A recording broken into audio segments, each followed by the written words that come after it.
Bonjour et bienvenue dans le podcast Au cœur du sens. Cet été, je te propose une mini-série spéciale Burnout. Dans chaque épisode, je donne la parole à une personne qui l'a vécu pour comprendre, se sentir moins seule et avancer. Et pour cette semaine, je reçois Adélie, qui est journaliste. Elle raconte son burn-out vécu pendant son alternance dans un environnement professionnel toxique. Pendant des mois, elle a tenu en minimisant les signaux jusqu'au moment où elle pleurait tous les matins avant d'aller au travail. On parle des symptômes physiques, migraines, douleurs, fatigue, du déni, j'ai de la chance donc je n'ai pas le droit d'aller mal, et du tabou familial autour de la santé mentale et de ce qui l'aide à tenir aujourd'hui, le sport, la musique, la lecture et surtout le fait d'en parler plus tôt. Bonne écoute. Donc bonjour Adélie, Bonjour. merci beaucoup d'avoir accepté cette interview. Est-ce que tu peux te présenter en quelques mots? Alors, je m'appelle Adélie, j'ai 24 ans et je suis journaliste. D'accord. Et alors, on rentre direct dans le vif du sujet. Quel était ton environnement avant ton burn-out? Je dirais un environnement quand même assez stable. J'étais étudiante en journalisme, donc j'étais en dernière année de master. Donc c'était à Paris et j'avais la chance d'habiter chez ma grand-mère. Donc je n'avais pas, ces soucis de précarité qu'on entend, chez les étudiants mais en même temps, j'étais en alternance, dans une entreprise, et c'est là, en fait, que ça s'est déclenché. Parce que, c'était une entreprise, assez toxique et j'ai appris au fur et à mesure que c'était comme ça avec tous les stagiaires, tous les alternants et que je n'étais pas la première à finir en burn-out. D'accord. Et est-ce que tu as vu des signes de ton burn-out? Alors je dirais que oui, je les ai pas vus tout de suite où j'étais dans le déni parce que je me suis dit: «Je ne peux pas être, en burn-out parce que j'ai la chance d'avoir une alternance, tout le monde n'a pas cette chance». J'avais un toit sur la tête, j'avais de quoi manger dans mon assiette. J'avais la chance de rentrer chez mes parents tous les week-ends, donc ça ne pouvait pas m'arriver et donc c'est une collègue qui est devenue une, très bonne amie, qui a commencé à me dire, «Faut que tu fasses attention à toi, je vois que tu te renfermes, que tu ne parles plus du tout au bureau». Donc j'ai commencé à prendre du recul et c'est vrai qu'au bout d'un moment, c'est mon corps qui a parlé, qui a complètement lâché. Et donc j'ai été voir, un médecin, je me rappelle, c'était au mois de juillet, sachant qu'on pense avec ma collègue que mon burn-out a commencé au mois de novembre. C'est à partir de là qu'elle a commencé à me prévenir et donc j'ai tenu, je me suis accrochée jusqu'à ce que ça lâche complet à quelques semaines de la fin de mon alternance. Ok. Physiquement, tu dis qu'il y avait des signes physiques. Est-ce que tu as est-ce que tu peux être spécifique? C'était quoi? De la fatigue ou c'était vraiment des maux physiques? J'avais beaucoup plus de migraines qu'avant, j'étais très, très fatiguée, mais je prenais ça parce que je fais beaucoup de sport. Donc je me suis dit: «Bah, je fais beaucoup de sport, faut peut-être que je diminue un peu». Voilà, c'était et après j'avais aussi des douleurs, douleurs dans le ventre, des douleurs dans le dos. Ça faisait très longtemps que je m'étais pas bloqué le dos et là je me bloquais le dos, facilement une fois par semaine, voilà, c'était surtout ça les signes physiques. Ok. Et quand tu dis que ton corps a lâché, du coup, ça s'est passé comment en juillet? Eh bien, j'avais plus du tout envie d'aller au travail et je me mettais à pleurer, pour un oui, pour un non, et voilà. Et qu'est-ce qui t'a décidé à aller chez le médecin? Bah, au début, je pensais pas qu'il allait me dire: «Vous êtes en burn-out», mais en fait, je pensais au moins pour, faire taire au moins les mots. Donc c'est là, il m'a fait parler parce qu'évidemment, j'en parlais pas du tout, à part à ma collègue et c'est au fil de la discussion qu'il m'a dit: «Mais là, ça va pas du tout, vous avez les symptômes, d'un burn-out, donc vous pouvez pas continuer comme ça» et donc c'est là qu'il m'a mis en arrêt maladie. D'accord. Et qu'est-ce qui a été le plus difficile pendant ton burn-out? Déjà le fait de pas en parler, Parce que je viens d'une famille, qui est assez pudique, on parle pas de santé mentale. C'est assez tabou et après c'est le fait de pas avoir su gérer. Parce que je me sentais coupable d'être en burn-out, et je regrette de pas l'avoir, pris à temps et d'avoir été pendant tous ces mois, dans le déni. Qu'est-ce qui t'a aidé pendant ton burn-out? Bah, déjà mes amis, ma collègue avec qui je pouvais parler, donc je faisais aussi du sport. Je pense que le sport, ça m'a beaucoup aidée. Tu faisais quoi comme sport? De la course à pied. D'accord. D'ailleurs, j'en fais toujours. J'étais en faire ce matin, par exemple. Et aussi mes passions, je me suis beaucoup raccrochée à mes passions. Donc, j'aime beaucoup la musique, et donc je joue du violon, du piano. J'aime beaucoup la littérature, donc je lisais beaucoup. Et ça m'a permis un peu de lâcher prise, de penser à autre chose, et pas de ruminer tout le temps. C'est toi qui as décidé de continuer le sport. Tu avais encore la capacité, parce que ça dépend, les burn-out, j'ai pour habitude de dire que c'est un burn-out une personne, et on est vraiment tous différents face au burn-out. Tu avais encore la capacité d'aller faire du sport. Est-ce que tu as eu un moment où c'était plus dur? Oui, bah, totalement. Enfin, le sport, pour moi, ça a toujours été une partie de plaisir et bah, là, je sentais que j'étais très fatiguée, je voulais pas y aller. Bon, je me forçais à y aller quand même, mais je voyais que mes performances, c'était plus les mêmes qu'avant. Et tu as eu un accompagnement autre que ton médecin? Non, malheureusement, bah, mon médecin, j'ai été le voir qu'une seule fois pour, quand il m'a mis en arrêt maladie et il m'avait fortement conseillé, pour ne pas dire obligé, à suivre une thérapie, psychologue, psychiatre, voilà. Et donc, mais vu que je n'avais pas forcément les moyens, bah, je n'y suis pas allée. Et c'est ce que je regrette aujourd'hui, c'est de ne pas avoir été d'avoir fait une thérapie. Mais c'est vrai que, enfin, moi, je voyais que l'aspect financier, je peux pas, j'ai pas les moyens, même si j'avais pas de loyer, pas de courses à payer. Mais bon, en alternance, les salaires sont très, très bas. Donc voilà, je regrette aujourd'hui, mais je sais que si j'en avais fait une, mes parents m'auraient posé beaucoup, beaucoup de questions et j'étais pas prête à en parler. Et justement, ton entourage, tu en as parlé donc à des amis. Est-ce que tu en as parlé au niveau de ta famille? Oui, bah, j'en ai parlé, bah, le jour même où j'ai été en arrêt maladie, je les ai prévenus que j'avais été en arrêt parce que je faisais un burn-out et mes parents n'ont pas du tout compris. Je me suis fait, pour ne pas être vulgaire, disputer. Voilà, et ça, c'était très dur parce que, en fait, moi, je voulais juste du soutien. Je voulais pas de reproches, je voulais juste, entendre dire, enfin: «Bon courage, on est là pour toi, on peut t'aider». Mais finalement, j'ai pas eu le soutien, un soutien familial. Ok. Et aujourd'hui, tu en es sortie du burn-out?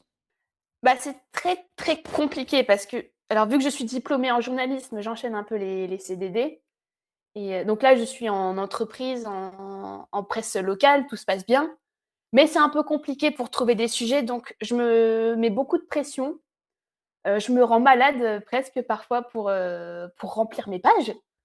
Donc là, c'est une question que je me suis posée cette semaine, enfin, c'est une réflexion que je me suis faite, plutôt. Je me dis: «En fait, là, il faut que j'arrête parce que là, je sens le burn-out, revenir, je le sens». Donc j'en étais sortie pendant, enfin, sortie, oui et non, enfin, ça allait mieux. Mais c'est vrai que là, je me dis, «Faut que j'arrête parce que ça va revenir et je ne veux pas que ça revienne parce que j'adore mon métier». Et mais voilà, c'est je sens qu'il est là, qu'il est quelque part, donc j'essaye un peu de pas faire comme avant, non pas de me refermer sur moi-même. Là, j'en parle à mes chefs parce que avant, j'en parlais pas du tout à mes collègues. Là, j'en parle, ils sont au courant, ils me soutiennent, tout se passe bien. Oui, donc tu as mis en place ce qui te permet en fait de tenir. Tu penses qu'on en sort totalement? C'est compliqué. Je pense que oui, on peut en sortir si on est bien suivi, si on a fait la thérapie. Bah, je pense qu'on sera toujours marqué parce que c'est quand même assez traumatisant, un burn-out, pour l'avoir vécu, c'est traumatisant.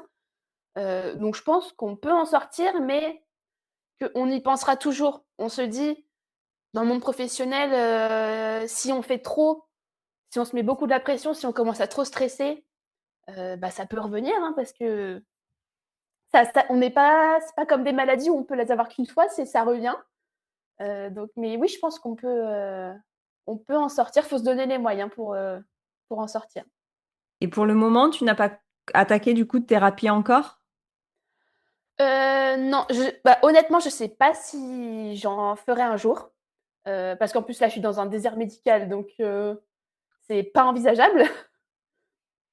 Mais je pense pas que j'en ferai, même si je mets quand même en place des choses. Je fais du sport, j'en parle, mon copain, il est au courant, mes copines, elles sont toujours là pour moi. Dès que j'ai un coup de mou, on s'appelle, et rien que ça me fait du bien et après je peux repartir, sur de bonnes bases. Et tu penses en fait que si tu fais pas ta thérapie, mis à part le désert médical, est-ce que c'est une peur quelconque de creuser là où il faudrait pas? Bah, je pense que c'est quand même, ouais, j'aurais un petit peu peur de faire une, thérapie parce que j'ai déjà eu une expérience avec un psychologue qui s'est pas très bien passée. Donc le fait d'en voir un autre, est-ce que ça va se passer de la même façon? Et après, c'est le fait de parler parce que moi, je suis une personne qui ne parle pas beaucoup. Donc c'est vrai que le fait de parler pendant 1 heure, à une personne que je ne connais ni d'Adam ni d'Ève, ni d'Ève ni d'Adam, je crois que c'est ça qu'on pardon.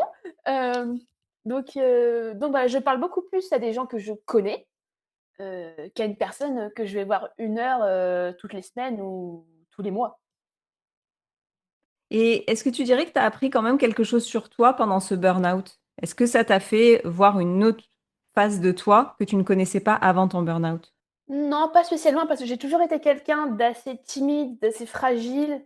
Je suis très émotive, donc là, pendant cette situation, je pleurais tout le temps, j'étais très stressée. Ça m'a fait voir à quel point je pouvais descendre aussi bas. Mais non, ça m'a pas forcément appris, quelque chose de nouveau sur moi. Ok. Et du coup, alors une question que je pose maintenant assez régulièrement, je pense que je l'ai posée depuis le début. Si je te donne une baguette magique et que je te dis t'as pas besoin de vivre ce burn-out, est-ce que tu la prends? Je l'apprends totalement. Ça fait combien de temps que tu as fait ton burn-out?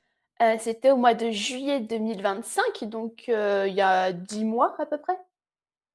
Ok, donc très récent. Très récent. Dans les interviews que j'ai pu faire, les personnes, ça fait beaucoup plus longtemps et toutes les personnes que j'ai interrogées jusque-là trouvent des points positifs à leur burn-out. Est-ce que toi, avec ton recul aujourd'hui, tu en vois? Bah, non, même bah, je pense que c'est encore trop récent pour voir des, aspects positifs.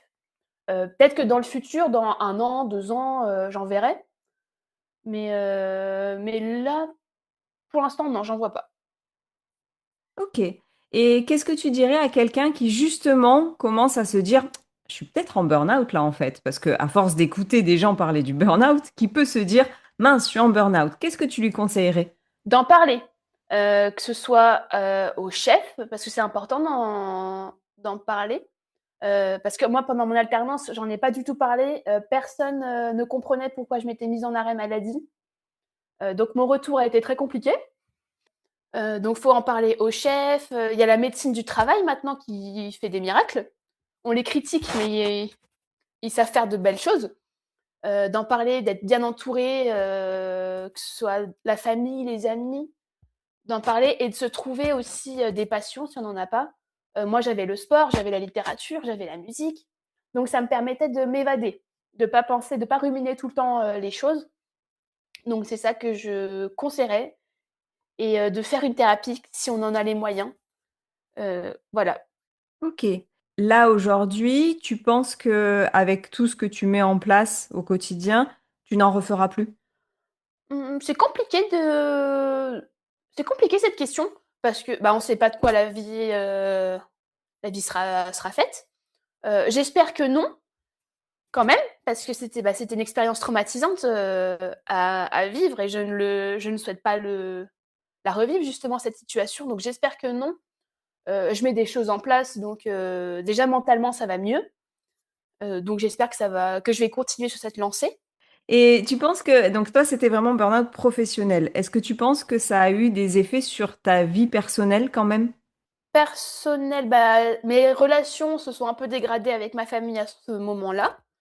Le fait de leur annoncer, ben, moi j'avais pris mes distances parce que j'avais pas besoin, de cette relation d'une relation toxique avec mes parents. Enfin toxique, c'est un bien grand mot. Mais voilà, sinon il y a pas eu d'autres effets. Bah, juste le fait que je me renfermais énormément. J'étais toute seule à l'école, pendant les cours, parce que quand j'étais en arrêt maladie au travail, bah, en fait, j'ai dû aller en cours aussi. Donc finalement, j'ai pas pu me reposer. Mais voilà, donc à l'école, j'étais toute seule, fallait pas me parler, donc j'étais un peu asociale. Oui, c'est vraiment l'isolement. Mmh. C'est ça. Ben, merci beaucoup. Merci Adélie pour cette expérience. Je mettrai dans les liens si les gens veulent en apprendre plus sur toi. Et puis, n'hésite pas à écouter les autres interviews parce que c'est vrai que tu es la plus jeune de la promo. D'accord. Et c'est très intéressant de voir la différence entre tous les burn-out. Vraiment, chaque personne a son burn-out et il y a des points communs avec les signes du burn-out où l'on voit. Toi, il a vraiment été énoncé ton burn-out par ton médecin. Donc, il y a eu vraiment un accompagnement dirigé burn-out. Donc, n'hésite pas. Et puis, bah, au plaisir. Bah, merci beaucoup. Bonne journée. Et voilà pour l'histoire d'Adélie. Si ce témoignage t'a parlé, n'hésite pas à le partager à quelqu'un qui en a besoin et pense à t'abonner au podcast pour ne pas rater les prochains épisodes de Parenthèse Burnout.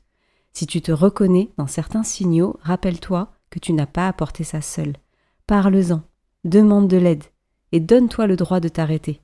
Je te souhaite une bonne journée ou une bonne soirée et je te dis à la semaine prochaine pour une prochaine rencontre. Je te souhaite une bonne journée ou une bonne soirée et je te dis à la semaine prochaine pour une nouvelle rencontre.